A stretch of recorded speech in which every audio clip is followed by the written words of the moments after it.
Alright, in this section we'll talk about equilibrium. So as we mentioned in the previous case when we talked about weak acid and weak base, we learned that a reaction can have a forward reaction and a reverse reaction, right?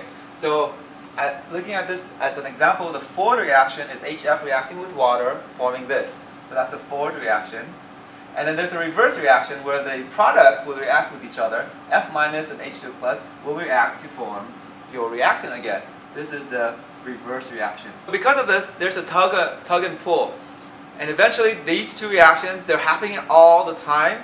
And they won't stop happening, but they will come to a steady state. That steady state we call an equilibrium, right? It's almost like the status quo. There's chaos, then it settles down eventually. Okay? And sometimes you may settle down to have more reactant, and other times you may settle down to have more product, depending on your reaction. In this case, what do you think it was? We call this a weak acid, right? So remember what we said about weak acid? It's mostly HF at the end. So in this case, the equilibrium lies heavily to the left. So at the end, there will be more of this reactant than there are products. Let's think about what equilibrium means in some more context. Let's say I have two rooms. In other examples, you may have two floors, right? Let's say in this example, you have two rooms. Let's say you have 9 people. If there's 9 people in this room, maybe they get too tight and people start to migrate out towards this way, right? So they migrate out, so this one guy goes over here. Let's say in the beginning, since it was a lot of tight, let's say 5 people, let's say 4 people leave. So 1, 2, 3, 4. Okay? So that's the first time slot. If you were to take a picture a minute later, this is what, or an hour later, this is what happens. So you have 1, 2, 3, 4, 5 over here. Let's keep track. Of hour 1, there's 5 people, and hour 2, there's 4 people. Now that there's more people over here, they might get bored and it gets crowded, so they might want to enter into this room now. The same thing over here. Now, since there's less people over here, maybe the exodus now will slow down. Let's say instead of leaving 4 people leaving, now only 3 people are leaving. And let's say this one, 2 people leaves. Right? So if 2 people leave here, if 3 people leave here, 1, 2, 3. 1, 2, 3, and 2 people leave here. 1, 2. Right? So in the second hour, how much do we have? 1, 2, 3, 4, and 1, 2, 3, 4, 5. 5. Okay. Let's say now this room will have people leaving only 1 person, and this room also leaving only 1 person. So if this 1 person leaves from here, and 1 person leaves from here, what's the count at hour 3? 1, 2, 3, 4, 1, 2, 3, 4, 5. Ah, okay. And let's say the rate doesn't change anymore. 1 person leaves here, 1 person leaves here. What's the count at hour 4? 4 to 5. So on and so forth. Right? Do you see the pattern? So we say that equilibrium is reached at hour number 2 already. Well, why is that? Equilibrium is reached when there's not massive change, right? You notice that the number stays constant. 4, 4, 5, 5. That's what equilibrium means. Equilibrium doesn't mean that the reactant side, this room, is equal to the product side, this room. Equilibrium doesn't mean the two concentrations are equal. Equilibrium means that the concentrations of each one stays the same. It doesn't change anymore. What's the correlation between the rates of changing versus why the concentration doesn't change? You notice that the rate has to be equal to each other, right? If 1 person leaves from here and 1 person leaves from here, then overall there's no net change. So that's another definition of equilibrium, that the forward rate is equal to the reverse rate. If those two rates are the same, if I make 5 products and I make 5 reactants, then overall the concentration of product and reactants will stay the same. Okay, so let's do this. So let's take a look at this from a graphical perspective.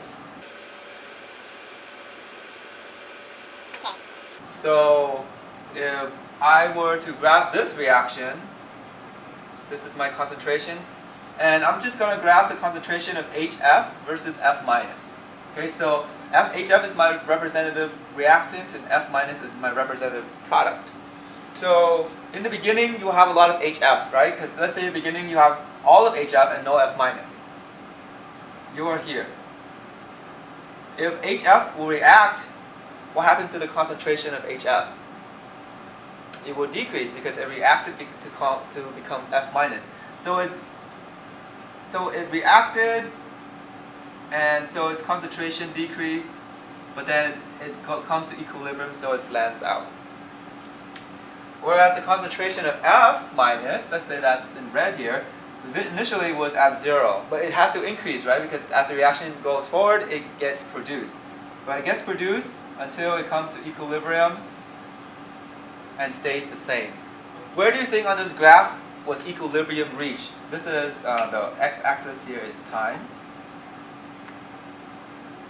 It was reached as soon as there's a plateau, right? So here, equilibrium has been reached. And as soon as equilibrium is reached, the concentration of reactant and products stays the same. In this case, it favors the reactant. In other cases, it may not look like that. So for example, sometimes if it favors the product, in the beginning you have a lot of reactant, but over time you've reacted and all your reactants have decreased to that point. And your product, though, over time was created and maybe surpassed the concentration of your reactant. So this is also called the equilibrium. And then the difference here is that the equilibrium favors the product instead of reactant in this side. So if you took a look at this graph, at what point was equilibrium reached? I would say it started to flatten out around here, right? You see how afterwards it's a flat line? So it has already reached equilibrium. So let's do a checkpoint. Which of the following statement is false? A. Before equilibrium is reached, the concentrations of reactants and products are changing. That's true, right? Before the reactant equilibrium is reached, this is increasing in concentration, this is decreasing in concentration. B. At equilibrium, the concentrations of the reactants and products do not change. That's true. At equilibrium, after that, the concentrations stay constant.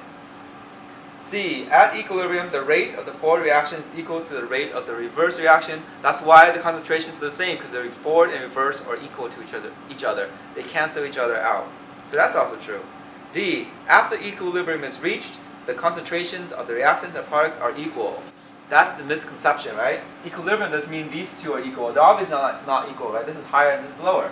This is higher and this is lower, but they're both at equilibrium with each other. So the answer there is D is a false statement.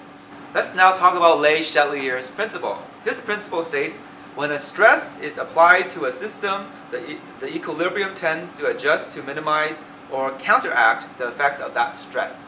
Now what does that mean? Okay, so let's think of another analogy to explain this equilibrium dynamics.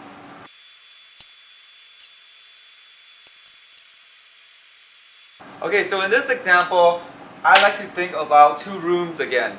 And you can imagine the two rooms being, this is the reactant side and this is the product side as your analogy.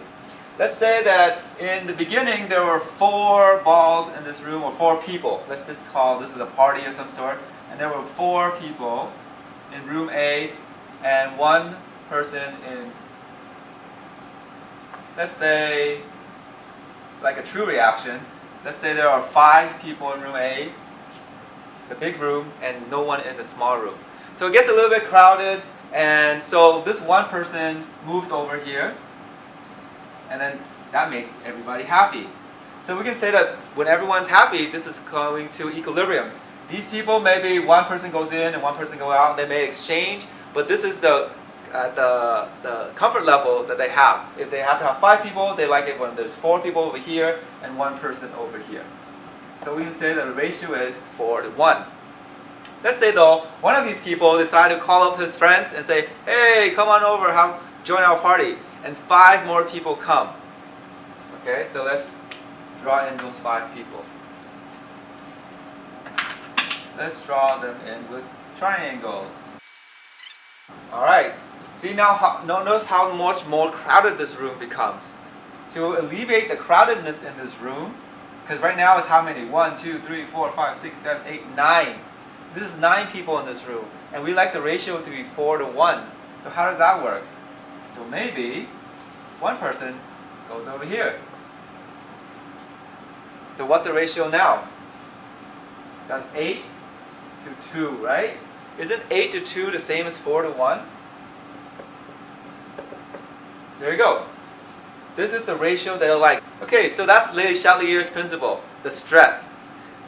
When you add the stress to this room, it forces the reaction to go to the right side, right? So whenever you add a stress to it, the system will always do something to alleviate that stress. In this case, adding more people to room A is the stress, and what does the system do? The system pushes one person away from room A to go into room B. Okay, let's do another scenario. Let's go to a third scenario where this person instead calls 10 people over. 10 people come over to this party and they all try to fit into this one room. Let's draw little squares. Okay, so the stress is on this room B, the smaller room. So what do you think Le Chatelier's principle will say? If I stress this, how will the system react? If I add to something, the system will react by taking away, right? So I will take it away until I get a good ratio again. Right now the ratio is 1, 2, 3, 4 to 11. That's no good. So maybe 3 go away. What's the ratio now?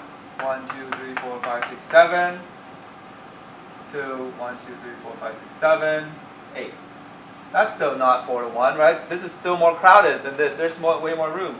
Let's just take some more away. Let's take 1, 2, 3, 4. Let's take all 5 people away. So we add them over here. 1, 2, 3, 4, 5. Okay, so we added 5 more people over here. So 7 plus 5 is 12. 8 minus 5 is 3. Alright. 12, 3. That's more comfortable, right?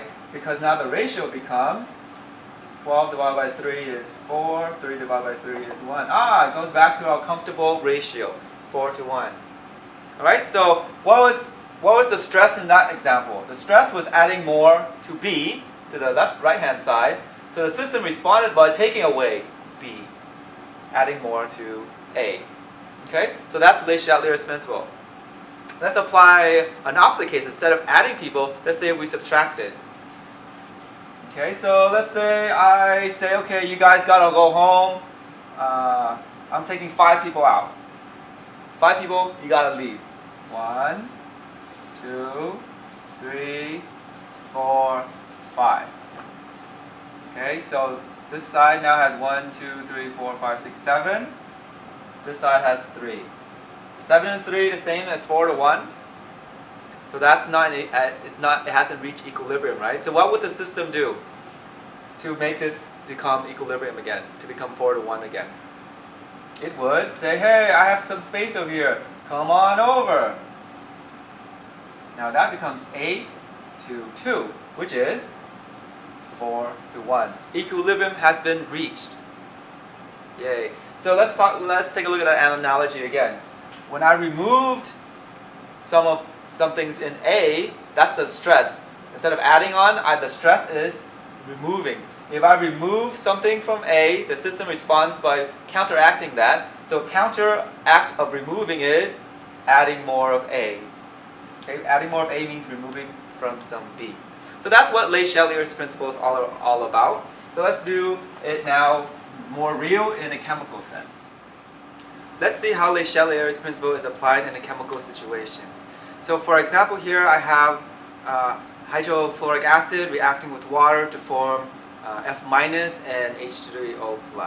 Okay, so here's on the left hand side are the stresses I'm going to apply. The first one is what would happen if we add more HF into this reaction that's happening in a flask. Okay, so if the stress is addition of more reactants, the system wants to counteract that, right? If the system wants to counteract that, it's going to remove reactant. So think about how it's going to remove reactant.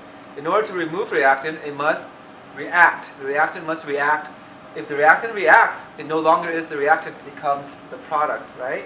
If HF reacts with water, it strips away the hydrogen, proton becomes F minus. Okay, so I can say that the stress in adding HF is that it makes more hydronium and fluoride, makes more product. That's the reaction, that's the response of the system. Another way of saying making more product means is if I say this is the left hand side, this is the right hand side of the equation, I can say this shifts right. Okay, that's my two ways of answering that question. Now let's do another stress. Let's now remove HF. Okay, so the stress is to remove the reactant. The system wants to respond by making more of the reactant. See the opposites there?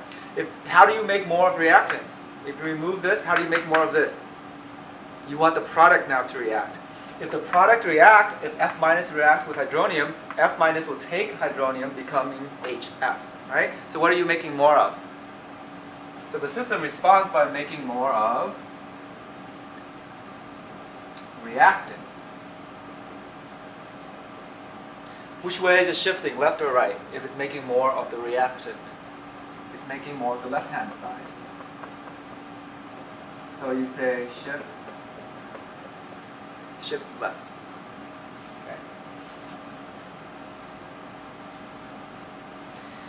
Okay, so our last case scenario here is, in this system here, I added sodium fluoride. What happens if I add sodium fluoride into the system? Is sodium fluoride anywhere here? So it's a little bit tricky, right? You have to make another logical step. Sodium fluoride is an ionic compound, so when you add this into water, what happens? It breaks up into sodium plus and fluoride minus. Sodium plus has nothing to do with this reaction, but does fluoride minus? It does, right? So you're basically increasing the concentration of fluoride minus, fluorine minus, or fluoride ions in your solution. So the stress really is what? The stress is increase in product. If the stress is increase in product, how will the system respond? It will respond by decreasing product. How do you decrease product? In order to decrease product, it must react to make more of reactant, right? So the response is to make more reactant, aka shifts right.